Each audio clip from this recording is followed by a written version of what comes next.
ब्रह्मांड का एक अटल नियम है, कर्म लौट कर आता ही है। आप चाहें तो पर्वतों के पीछे छुप जाइए, आप चाहें तो महासागरों की गहराई में उतर जाइए, परंतु कर्म का चक्र आपको ढूंढ लेगा। क्योंकि यह संसार किसी राजा के कानून से नहीं चलता, यह चलता है ब्रह्मांड के न्याय से। और ब्रह्मांड का न्याय कैसा है? निर्दयी, निष्पक्ष और बिल्कुल सटीक। यह न तो रिश्वत लेता है, न पक्षपात करता है। जिसने जैसा बोया है वैसे ही काटना है। अक्सर लोग पूछते हैं, अगर कर्म इतना ही शक्तिशाली है तो क्या प्रार्थना, तपस्या या दान इसे बदल सकते हैं? सुनिए, प्रार्थना से आपका हृदय शुद्ध हो सकता है, तपस्या से आपका मन स्थिर हो सकता है, दान से आपके कर्मों में प्रकाश जुड़ सकता है, परंतु जो किया है उसका फल भुगते बिना कोई विकल्प नहीं।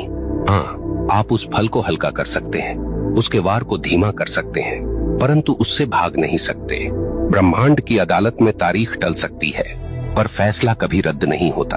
अब सोचिए, जब आप किसी इंसान के साथ अन्याय करते हैं तो वास्तव में क्या होता है? वह इंसान आपको कोसता है, उसकी आत्मा से निकली आह सीधी ब्रह्मांड तक पहुंचती है और ब्रह्मांड इसे दर्ज कर लेता है। अब वह आह आपके जीवन की राहों पर कांटे बनकर बिछती है। कभी वह आपके काम बिगाड़ देती है, कभी वह आपके घर में कलह भर देती है, कभी वह आपके मन को बेचैन कर देती है और आप सोचते हैं ये सब क्यों हो रहा है, पर आपको याद नहीं रहता कि आपने किसी और की राह काटी थी। आप भूल गए, पर ब्रह्मांड ने नहीं भुलाया। यहाँ एक बात और समझ लीजिए, कर्म केवल नकारात्मक नहीं होता। जैसे बुरा कर्म लौटता है, वैसे ही अच्छा कर्म भी लौटता है। कभी किसी को सच्चे दिल से सहारा दिया तो वह सहारा एक दिन आपके लिए दीवार बनकर खड़ा हो जाएगा। कभी किसी का दिल सच्चे भाव से खुश किया तो वह खुशी आपके जीवन में रोशनी बनकर लौटेगी। ब्रह्मांड का यह न्याय इतना गहन है कि वह एक छोटी सी मुस्कान को भी व्यर्थ नहीं जाने देता और न ही एक छोटे से अपमान को। यहाँ मैं आपको एक कठोर सत्य बताना चाहता हूँ, आपका कर्म केवल आपकी वर्तमान जिंदगी को प्रभावित नहीं करता, यह आपके अगले जन्म तक जाता है।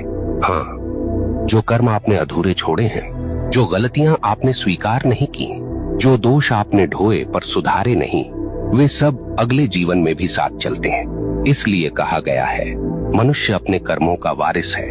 आप सोचते हैं मैं तो मर जाऊंगा, इससे किसे फर्क पड़ेगा? परंतु मरने से कर्म का खाता बंद नहीं होता, आपके शरीर का अंत होता है, पर आपकी आत्मा वही सब लेकर आगे बढ़ती है। ब्रह्मांड तब तक चैन नहीं लेता जब तक आपको आपके कर्मों का फल न दिलाए।